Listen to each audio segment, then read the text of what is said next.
just to say hello, everybody, from me, Catherine Dixon, Membership Development Executive at CIPD. I've been coordinating these webinars. So the last one we had was on the implications of Brexit on reward, and that recording is up on the Brexit Hub area of the CIPD website, so do feel free to go and check that out. We'll hopefully be continuing the series next year, and we'll let you know more details and dates of the next webinar. So today we're joined by Jonathan Crookall, and I have Charles Cotton with me here as well, who is going to take us through the reward webinar for today.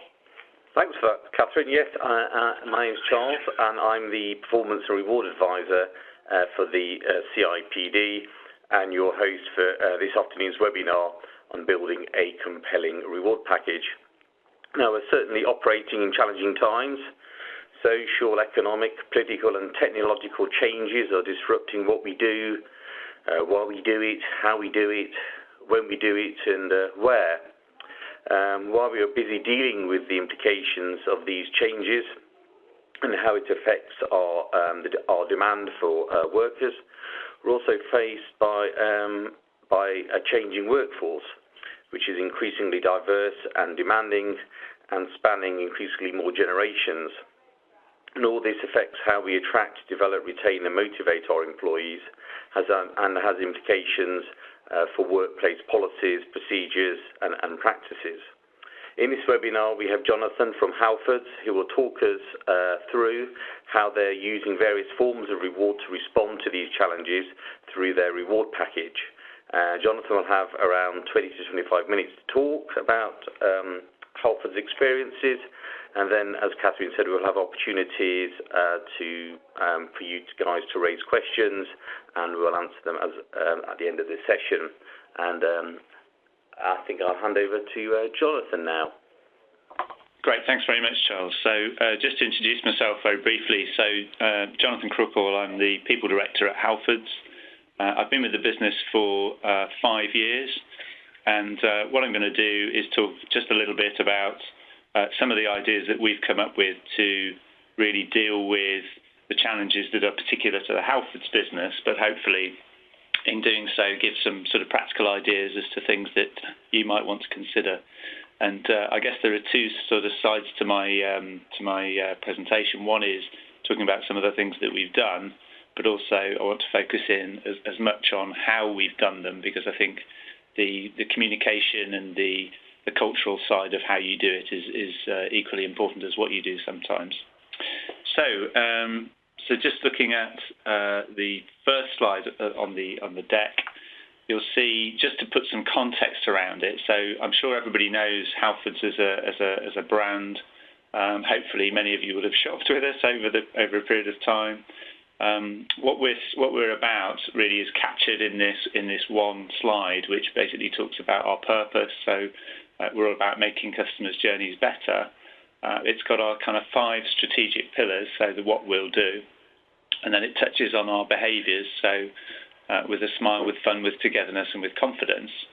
But the key sort of area that has an impact on our people strategy, and what I spend most of my life doing, is actually the second block down in the what we'll do. So enabling the business to embed service into our DNA. And I just want to describe, before I move on, exactly what that means. So I think probably a number of you may have visited us as a retailer and experienced just basically coming in and buying something off the shelves. But actually, more than 60% of what we sell in Halfords actually requires a conversation. So there's a high level of interaction. We're a service-based retailer and a specialty retailer. And we've also taken it to the next step as well, which is you can get on demand an awful lot of services delivered through a Halfords store. So whether that's, particularly today, if you went to a Halfords car park today with the frost that we had earlier in certainly my part of the country, you'll find an awful lot of people have failures to their batteries in their cars. They might have their windscreen wiper blades need replacing. They might need some new bulbs. They might need a car stereo fitting. They might need roof bars. And also on the cycling side of the business, clearly we're increasing the amount of servicing work that we're doing on bikes as well. So the next slide really just captures that. We're all about getting service into our DNA. So it isn't good enough for us to simply provide products on the shelves. We have to have highly qualified colleagues who are delivering that service at 460-odd shops across the UK and the Republic of Ireland. So that's really the context for the people strategy. And so our people strategy is really based around an overriding aim, which is about amazing our customers with amazing people. And we break it down into 4 key areas of the strategy. So the blue bit in the corner is basically around some firm foundations. So you've got to have your policies and processes, et cetera, in place. But the other 3 aspects of what we do are really key to delivering that service in our DNA. So Jobs for Your Life is, and Charles mentioned this earlier, we're living in a world where different employment propositions are required by different colleagues. So Jobs for Your Life has 2 aspects to it. First of all, giving that flexibility that potential employees need from an employer. So that can be around the hours that you work, the way that you work those hours. The other aspect of Jobs for Your Life is actually around the ability for people to build a career with the business. So we have quite a lot of colleagues who join us maybe in a Saturday morning job and can work their way all the way through into senior management. And we've spent an awful lot of time investing in career programs that help people to make that progression. Secondly, great place to work. So, again, everybody who experiences service in any part of their life will know that if you have a really motivated and engaged interaction with a colleague, then you're much more likely to come back. You're much more likely to refer to other businesses, and you're also to other consumers. And also you're likely to spend more. So a great place to work is really important. And then the last one on here is friendly expertise. So given the quantity and variety of products that we sell and services that we sell, having a high level of expertise is really important, but being put across in a friendly way. So that's our sort of the background to our people strategy. The next slide really talks about, well, why is it so difficult out there at the moment? What are some of the pressures that we're all facing as employers? So the first couple of pictures, the 2 cars, is just an analogy for the competitive environment that we're in. So we know finding those colleagues who've got the right attitude is really, really difficult. And as full employment starts to become more of a reality, particularly in some parts of the country. So it's very competitive for us to find those people. Really building on the Jobs for Your Life, Hire Me My Way, we have a whole plethora of requirements now from potential colleagues in terms of the way they want to work and the hours they want to work and the interaction they want to have with their employer. So that's clearly critical. The National Living Wage and the introduction of that, but then the cost implications of that for all of us that's had. And what we've tried to do is turn that around to our advantage, and we've had some real benefits from doing that. And then the fourth picture on this slide is really just about purpose. So what we've found is getting clear about the why people work for you and what it is they're trying to achieve in their lives, and giving some deeper meaning and purpose to what they do that's a really, really important part of the sort of external factors for us in terms of building the proposition. So the next slide really gives just a few of the examples of the things that we've done as part of our reward strategy to try and respond to both the internal requirements of our strategy, but also those external factors that I've just gone through. So one of the biggest investments and one of the biggest aspects of what we do at Halfords is something that we call our Gears programme. So essentially, we have 3 phases of this. So not very inspiringly called Gear 1, Gear 2 and Gear 3, but then there has to be a sort of automotive or cycling connection to most things we do at Halfords. And so the Gears programme is essentially building skills over a period of time that we then pay for. So you get an increment after you've hit Gear 1, an increment after you hit Gear 2, and an increment after you've hit Gear 3. So Gear 1 is the first sort of 3 months with the business, and essentially is an induction into everything that you need to know to be successful on the shop floor in Halfords. Gear 2 takes a further 9 months, and really you get to sort of a very good level of expertise at that stage. And then Gear 3 is our sort of guru. So we have both one on the cycling side and one on the automotive side in each store. Typically, we might have more depending on the volume of sales that we do. And they are the sort of real experts who can tell you just about anything you ever needed to know about those 2 product areas. And essentially, we're gradually moving all colleagues up to the sort of Gear 2 level. We're currently just over 70%, and we tend to have a couple of Gear 3 colleagues in every store. So we're sort of giving lots of skills and expertise to those colleagues, and in return, providing them with a higher pay rate.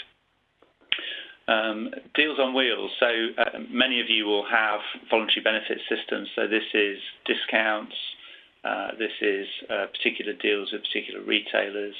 And we use the Reward Gateway platform, but we call it Deals on Wheels inside Halfords.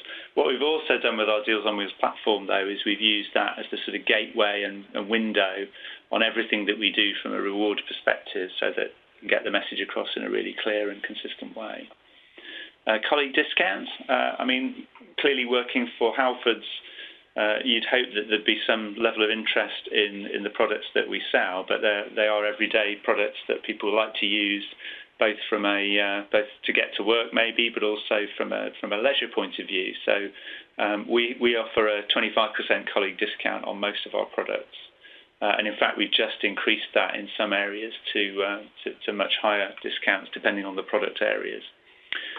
We fairly recently introduced a thing called Money Wizard. So this is, again, provided by an external partner called Nudge. And this is about providing financial information and education. So literally hundreds of pages of web information to help you, whether you're getting married, buying a new house, wanting to retire. So for all ages and stages, there's some advice that's based on your own profile and looks at sort of current market information that's available to help you. We are a sort of predominantly male-orientated business still, so we're 70-30 males to females in Halfords, and one of the things that we've done to try and improve the retention of women returners, but also attraction as well, is we've improved our maternity package quite considerably. The next one down, friends and family. So a couple of times a year, we offer the same discounts that we do to our colleagues to their friends and families as well. So it's, in fact, we're literally just doing one of these right at the moment. So you basically get 5 vouchers that you can share out with any friends and family members that you wish to. Which, particularly at this time of the year, running up to Christmas, is particularly well received by colleagues. The next one is trade price bikes. So we offer trade price bikes and cycle to work, clearly as a cycle retailer. But trade price bikes are in addition to that. So you can have once per year a bike from across the whole of our range, pretty much at a cost price. And then on top of that, we also do other sort of seasonal products that fit in with the time of the year again. So in the run-up to Christmas, again, we have a different product every week that we offer to colleagues so that they can partly be advocates of what we're doing, but also get the benefits of that. We introduced holiday purchase. Again, many of you will have done that as well. Team incentives. So this is perhaps a little different from other businesses. So we don't actually offer colleague bonus for colleagues on the shop floor, but instead, because our whole sort of ethos and our approach is that people work as part of a team, particularly in a store, we have a whole range of different incentives that run through the year. So depending on a particular campaign or a particular seasonal product, we will basically incentivize teams to hit particular targets, and the team incentive then goes into a large pot that colleagues can then spend on whatever events and activities they want to. So clearly at the moment we've just paid out for the last few weeks worth of incentives so that people can go on their Christmas parties. So that works extremely well. We've also used total rewards statements, and then really, really important one at the bottom of the page, we do an awful lot on sort of non-financial recognition. Some of it's financial, but the majority of it's not. So just a simple postcard. So we issue postcards out to all leaders and managers in the business, and basically just writing a little personalised message, which quite often means an awful lot more to people than getting an email. That just says, thanks a lot for doing X, Y, Z. Really, really works extremely effectively. The checks that we offer. So I always carry around a sort of recognition checkbook. So I was out in stores yesterday and I handed out 3 checks to different colleagues who I'd spotted doing fantastic things in stores. So literally, it's a £20 equivalent voucher, so colleagues can then get that put into their paycheck on a monthly basis. So you give them the check, they phone a number, and the money goes into their pay packet next time they get paid, which is again really powerful. And then the last one on here, money can't buy. So one of the advantages that we have as as a retailer are things like access to people like Chris Boardman, so former Olympic cyclist. So we can arrange for Chris to take people out on a bike ride. And again, for people who are into their bikes, that really is something. So we use events like that, the British Touring Car Championships that we now sponsor. We get colleagues involved in all of those things, again, just as a way of recognising them for outstanding work.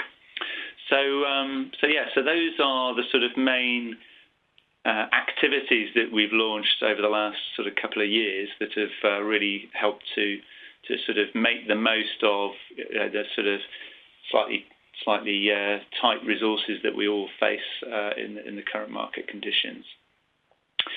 But I think that the next slide sort of is almost as important for me. So it's not just about what you do, but it's also about how you do it. So one of the things that we started to look at when we launched a number of these activities was trying to find a way of making the reward comms that we do more interesting and more exciting and engaged with our colleagues. So what we came up with was this, which is a very simple idea, but it's a money box, a piggy bank on wheels.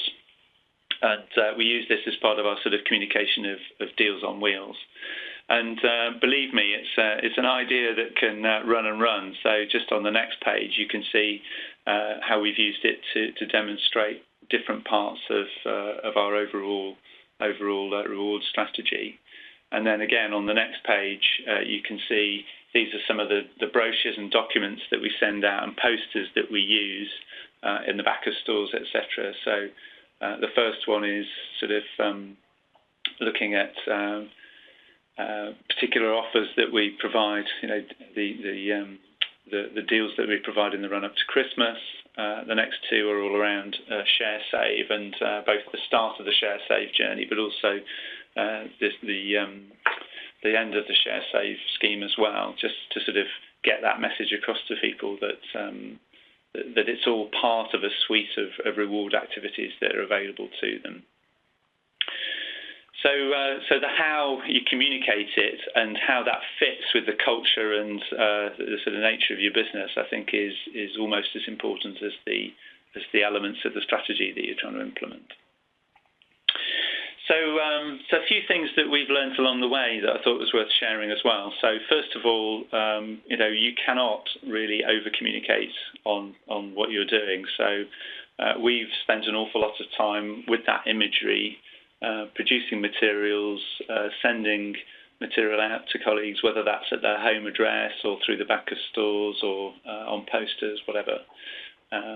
And that's been a big investment of what we've done around reward. Secondly, I think we are.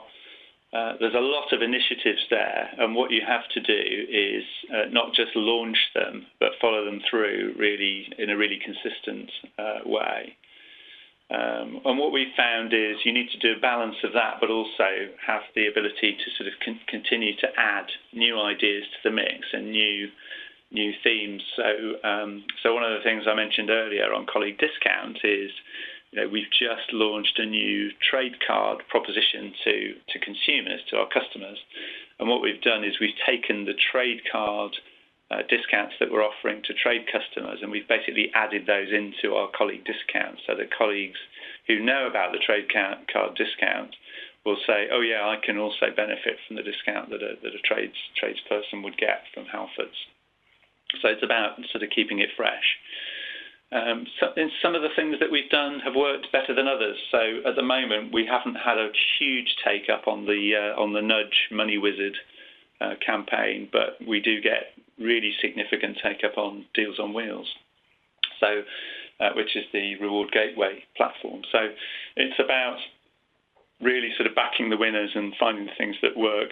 And lastly, on this slide, being comfortable that not all of the initiatives are going to fit with all your audiences. So we have, a huge range of different colleagues who work for Halfords, and we just have to counsel ourselves sometimes to be comfortable that not all of the initiatives are going to work for every colleague.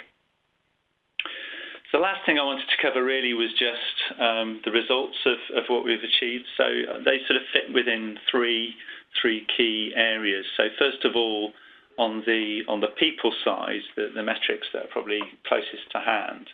The first picture on there is really just looking at our turnover, our colleague turnover. So when we started on this process, our colleague turnover was actually over 50% in stores. And we're now down to 34%, so a really dramatic improvement. Now, not all of that is down to what we've done on reward, but reward has definitely been a key part of that.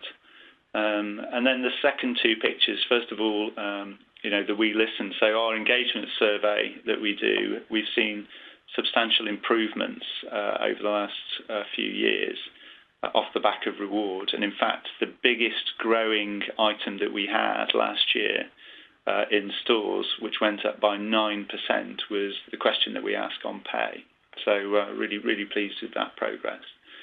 And then right at the bottom of that left-hand side of the page, we are, for the third year, we've appeared in the Sunday Times Best Companies in the top 25. So again, we're really, really pleased with that. From a customer point of view, you can track a substantial improvement that we've achieved in our Net Promoter Score, which is our core customer measure that we use in stores. So over the last really 2 to 3 years, you can see the Net Promoter Scores have moved up consistently month after month, which we take as a sort of impact of the improved training and engagement that we have across the business.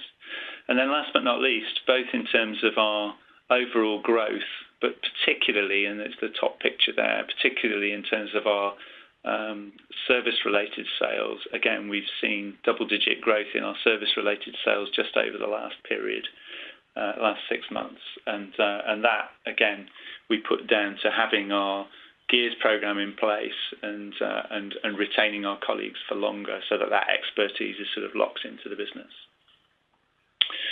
So overall, I think we're really happy with the results of what we've done on the whole people strategy, and reward has been a really key part of that. But I think the key sort of what I would leave you with is the message I've been trying to get across earlier, which is It's really, really important to have a good set of initiatives as part of your strategy, but don't just think about what you're delivering. Think as much about how you're delivering it and how you're getting that across. Because if you work hard on the communication side, you can have a really substantial impact on your employees, on your colleagues. So that was all I wanted to say. Very happy to hand over now to Charles and to take any questions that anybody might have. Great. Well, thanks very much for that, Jonathan. That was great. We do have some questions that have started to come through, so I'll just start reading those off. But if you've got chance of listening, please give your questions, and we'll try and answer them in the next 15 minutes. So the first question for you, Jonathan, is how has the autumn statement and the potential impact on benefits in kind affecting your reward package? I just wondered whether you've had chance to look at what the impacts could be and how you may be thinking of responding. Yeah, well, fortunately, if there's a question about salary sacrifice, we don't actually use salary sacrifice other than for cycle to work and pensions at the moment. So actually, my sort of initial views on the impact of the autumn statement is that it's not going to have an impact if it is a salary sacrifice related question. If it's other stuff, then I'll probably need to go and have a look at the autumn statement. But, no, that would be my view. Another question was that you mentioned the concept of jobs for life and staff progressing from Saturday morning work through ultimately potentially to senior management levels. And I just wondered if you knew how that's been working and how many people have kind of started off working on the shop floor on a Saturday morning and kind of risen up the ranks, since I suppose over the last number of years that you've been working for Halfords. Yeah, we don't do a stat that says that, although it's a good idea to have a look at it. What we do though is we measure the progression that we have in sort of internal appointments into management roles versus external appointments. And our goal is to get to an 80-20 mix, so 80% internal versus 20% external. And right now we are very close to that number actually, so we're not very far away. I attended last week a graduations event that we held for what we call our Aspire programme, which takes colleagues from shop floor into management roles, and I think we're on cohort 6 now, from memory. Might be cohort 5 or 6, and we've over that period of time, nearly 500 colleagues have moved from shop floor into management positions. So it's a very much a part of the culture here to provide that sort of internal development opportunity for people. Great, thanks. The next question was about line managers in your stores and what kind of role they play within the reward strategy. Yeah, it's an interesting one because I think it's twofold really. One is, we get a number of the ideas from those managers in stores as to what's working, what's not working, what they'd like to see. So we run regular listening groups actually around the business that draw on particularly our store managers to get their input. The other aspect though is on communicating it back out to colleagues and leading the charge in some of those aspects. So a classic example for me would be the Deals on Wheels voluntary benefits platform that we've got. It's quite variable actually across the country, depending on how much of an advocate the individual store manager is. So what we do is every now and then we'll give it a push and we'll go out and talk to different store managers who perhaps don't have participants in their shop or not very many, and we talk to them about, well, why is that, and have you actually seen the potential benefits that you might get? So we use store managers partly to listen and learn about what's working, but also to help them with the communication activity as well. So that's how we work with our store managers. Great. Another question is, does the organisation analyse the take-up of the various elements of the reward package based on the different groups of workers that you employ? So, for instance, generations or by gender or grade? Yeah, we do, and there are probably it'll depend very much on the on where we've got the data. So clearly we know by if I look at gears as a classic example, we know by every which way you can cut the data how the gear program is rolling out across the country. And by age, and partly because we're really interested in understanding the connections between turnover and retention type measures and these and the gears program, but also things like deals on wheels. We can get some quite rich data on participation levels there. So it depends on the program, but yes, we do have some of that data. And then the other key thing that we use, of course, is we look at the correlations in our engagement survey. So looking at which are the populations that are most positive about pay and benefits, because we ask that question every year, and we can see the movements in those from period to period. You talked earlier about your total reward statements or benefit statements. I know one of the questions was whether you distribute these across the whole business and whether you use an external system for this. We don't do the whole business, so we do. We basically kept it at sort of support centre colleagues and management colleagues in stores and auto centres at this stage. So we haven't gone across the whole population. So roughly, it's probably about 1,500 people that are participating in total reward statements, and we're working with Reward Gateway on that again. So we use their platform to deliver that. Another question was around flexible working. How easy was that to kind of introduce in your organisation, and what kind of buy-in did you originally need to get from the organisation to introduce this? Sure. Well, because of the way our stores operate, because we're open from 9 till 8 during the week and, slightly shorter over the weekend, but we're open 7 days a week. And then again in our distribution centres as well, we have to have flexibility. So it's actually a business need, but what it enables us to do is to provide flexibility back to colleagues or potential colleagues. So the interesting dilemma that we get quite often is really educating managers to understand how they can flex more to sort of fulfil the needs of their potential colleagues. So that varies very much from store to store. So in some cases, we're really successful at that, and in others, it's much harder to make that really work. But it's so it's a bit of an ongoing education process, really. In the support centre, where we've got about 500 colleagues working. Again, it's a constant sort of education process, really, to get our managers to understand where they can get the benefits of flexibility. And some areas are obviously much better at that than others. So it's one of those ongoing campaigns that we continue to work on.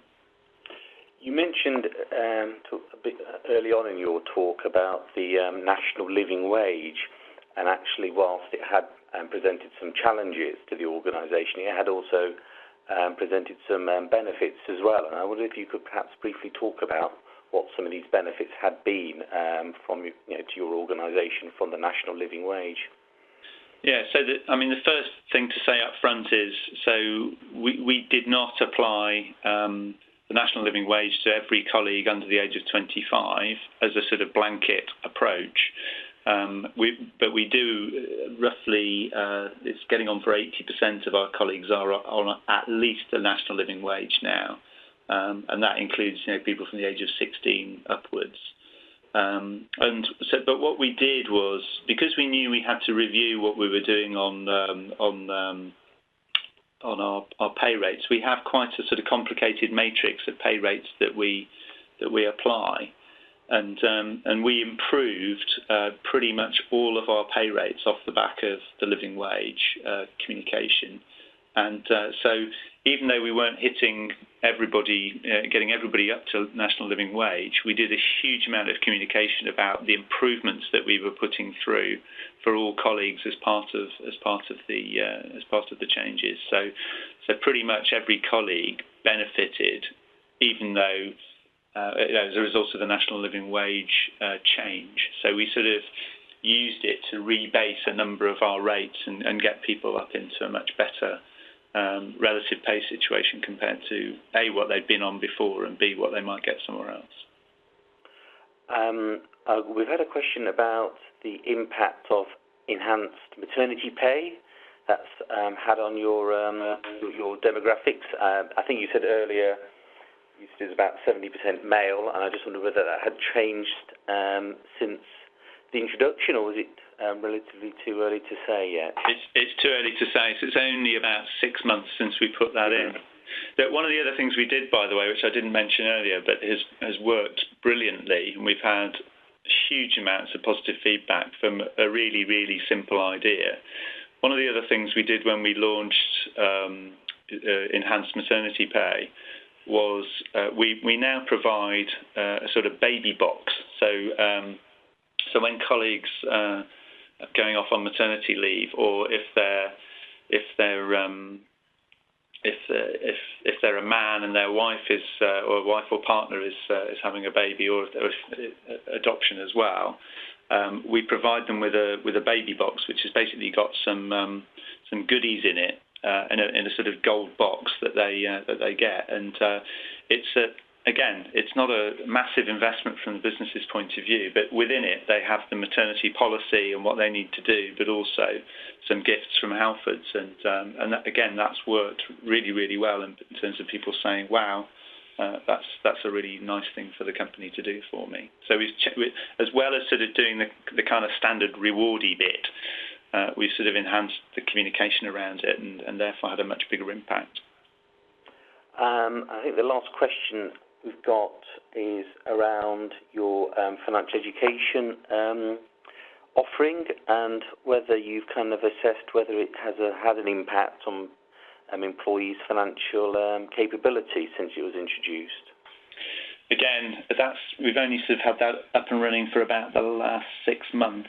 And if anything, it's one of the bits I'm more disappointed about. So we haven't researched it yet, and we probably need to understand where we go with it next. But the sort of initial, the take-up's been relatively low, and we haven't tested it yet to see whether it's what impact it's had on financial education. But it's definitely something we need to do. Well, thanks, Jonathan. Unfortunately, that's all we've got time for. But before we go, I'd like to flag up that we will be having another Reward SIG webinar shortly in the next few months, but to keep an eye out for the announcements that we'll be sending either through email or on the CIPD's new look website, and also that you will be able to download this webinar from the CIPD website in the next few weeks. So again, I'd like to thank Jonathan from Halfords for his insightful presentation, and wish everybody else that they have a great rest of the day. Thank you very much.